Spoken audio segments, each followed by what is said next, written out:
Assalamualaikum warahmatullahi wabarakatuh.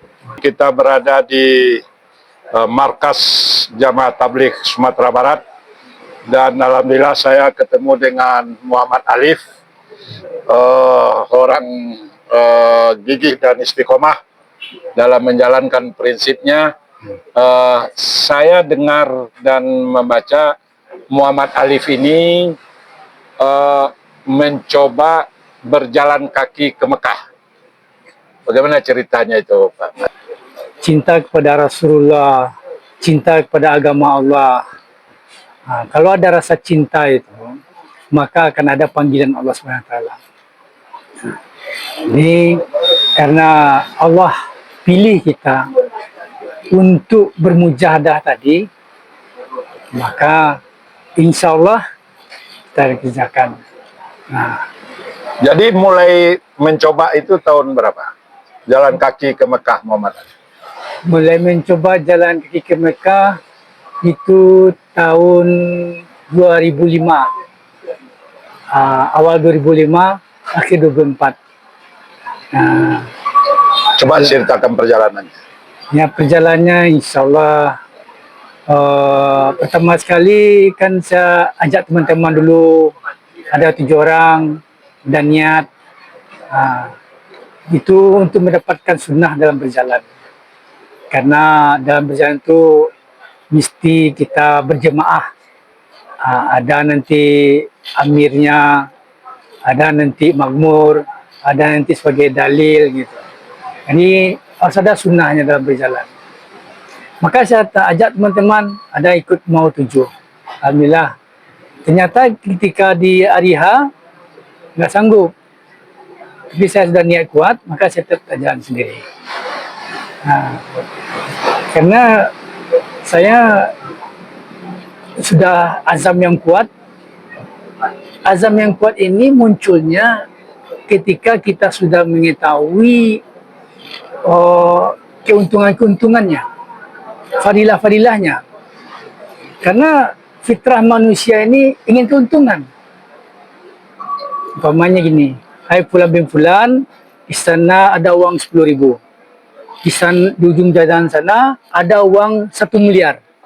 Mana yang dikejar orang? 10.000 kah atau 1 miliar? Sudah pasti yang dikejar adalah 1 miliar tadi. Karena ini fitrah manusia, ingin keuntungan. Jangankan 10.000, 100.000 ada uang, saya nggak mau saya uang 10.000. Dikejarnya uang 1 miliar, walaupun di ujung jalan. Ini fitrah manusia ingin keuntungan tadi. Karena gairah kita sudah mengetahui keuntungan-keuntungan tadi, maka ada kekuatan untuk menunaikan panggilan Allah tadi. Kita ingin tahu perjalanan dari sini kemana, Di Padang, terus ke Pekanbaru. Jalan kaki. Jalan kaki. Pekanbaru terus ke Dumai. Dumai menyeberang ke Malaka. Malaka terus jalan ke Thailand. Thailand ke Myanmar. Myanmar ke Bangladesh. Bangladesh ke India. India, Pakistan.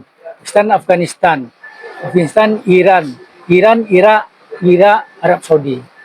Arab Saudi. Itu diperkirakan berapa bulan?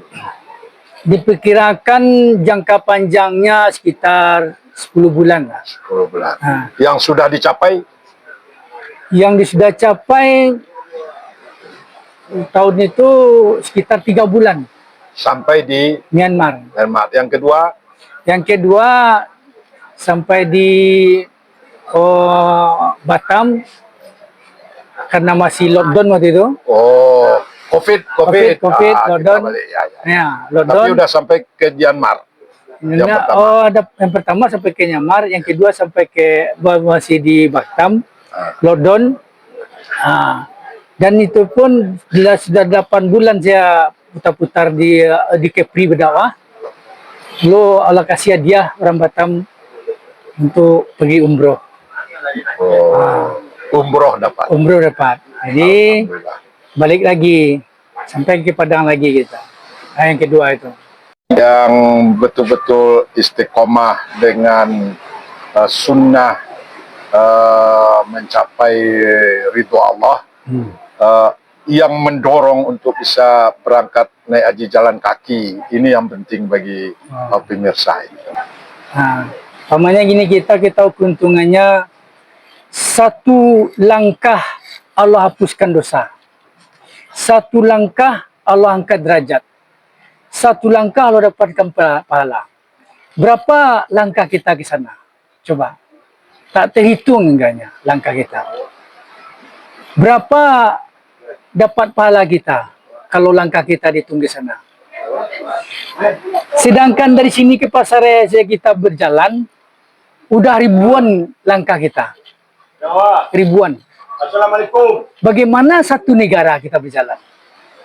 Berapa langkah kita satu negara? Abang Jenderal. Dan bagaimana 2 negara, 3 negara, ini 11 negara. Nah, begitu juga dengan digugurkan dosa kita. Nah, Dijamin oleh Rasul. dijamin oleh Rasulullah, oleh Allah. Begitu juga Allah angkat derajat kita. Bayangkan. Kita jalan ini, nur setiap rumah itu akan masuk kepada kita. Berapa banyak rumah setiap kecamatan? Berapa banyak rumah setiap kabupaten? Berapa banyak rumah setiap provinsi? Negara. Setiap negara, berapa banyak rumah? Berapa nurnya masuk kepada kita? Bayangkan. Sangat banyak keuntungan lain lagi. Nah, keuntungannya itu. Dalam berjalan kaki itu, di sana ada mujahadah. Bersungguh-sungguh dan bersusah payah.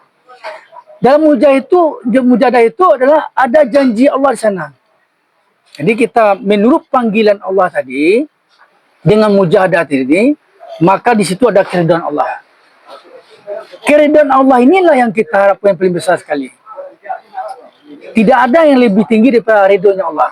Sebagaimana para sahabat radhiyallahu anhum, Allah ridho kepada mereka, mereka pun ridho kepada Allah. Kita masuk surga pun dengan ridho Allah. Untuk masuk surga bukan bisa dengan amal ibadah kita.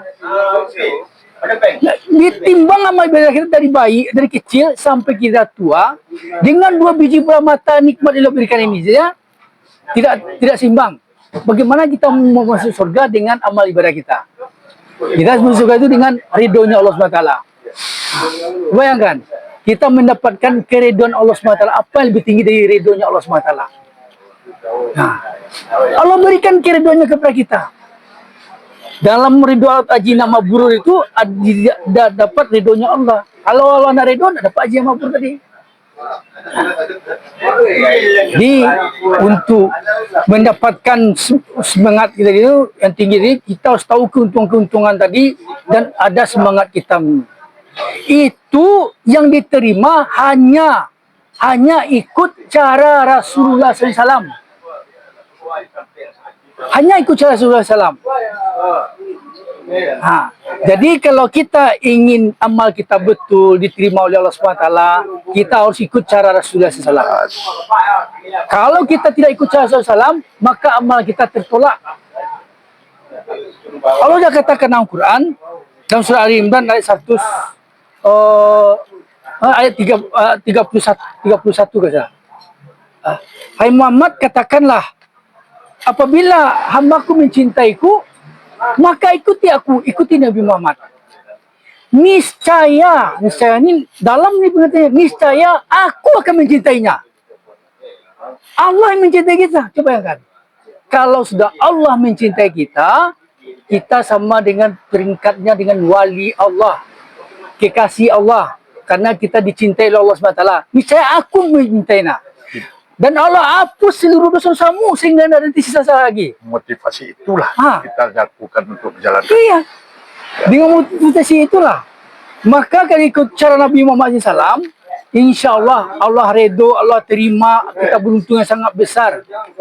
Coba bayangkan. Kita jadi wali-walinya Allah, jadi kekasih-kekasihnya Allah. Siapa saja yang menghina kekasih-kekasih Allah, wali-wali Allah, berarti dia siap perang dengan Allah. Coba bayangkan. Jadi orang jadi kekasih Allah ini, kakinya melangkah kaki Allah, tangannya bergerak tangan Allah, pandangannya pandang Allah, bicaranya bicara Allah. Inilah kekasih Allah. Dengan mendapatkan itu dengan cara Rasulullah tadi. Nah, kalau tidak cara Rasulullah, maka tertolak semuanya. Tidak sahih. Walaupun dia seorang ulama sekalipun. Harus ikut cara Rasulullah. Karena agama yang sempurna ini Allah titipkan kepada baginda Rasulullah SAW dan Nabi Muhammad.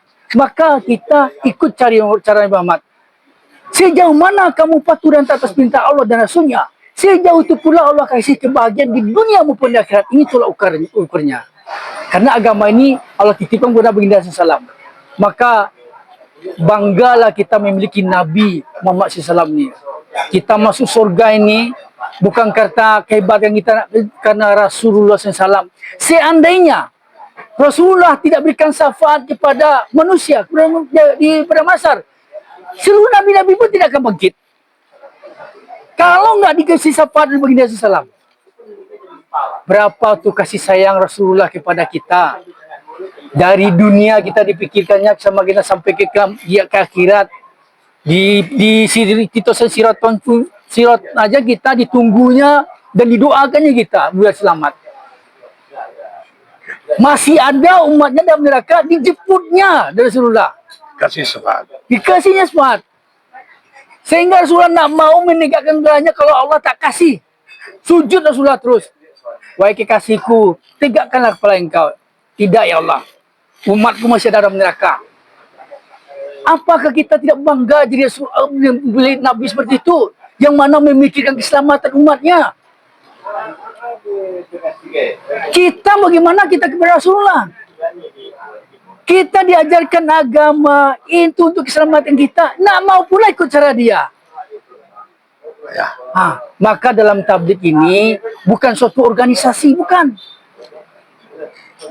Tapi di dalam tabligh ini suatu wadah untuk menyempurnakan sifat-sifat sahabat. Untuk kesempurnaan sifat-sifat aja.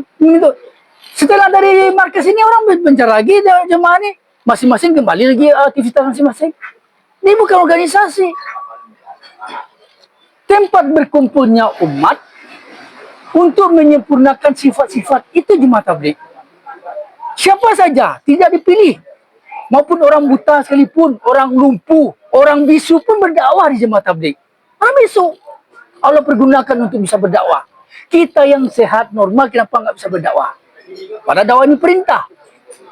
Malah perintah yang paling utama yang Rasulullah terima sebelum perintah solat. Kenapa orang takut meninggalkan solat? Takut berdosa. Tetapi kenapa tidak takut meninggalkan dakwah? Itu kan perintah juga dakwah ini. Malah perintah yang pertama diterima oleh Rasulullah SAW. 13 tahun Rasulullah menerima berdakwah di kota Mekah. Ya ayyuhan nas qulu la ilaha illallah. Hai manusia ucapkan kalimat la ilaha illallah, niscaya kau bahagia dunia akhirat. 13 tahun begitu lamanya. Lalu hijrah ke Madinah. Baru di Madinah menerima perintah solat, perintah puasa, perintah zakat, perintah haji. 5 perintah ini dijadikan rukun Islam. Yang mana rukun ini tidak boleh tidak. Wajib tidak boleh tidak.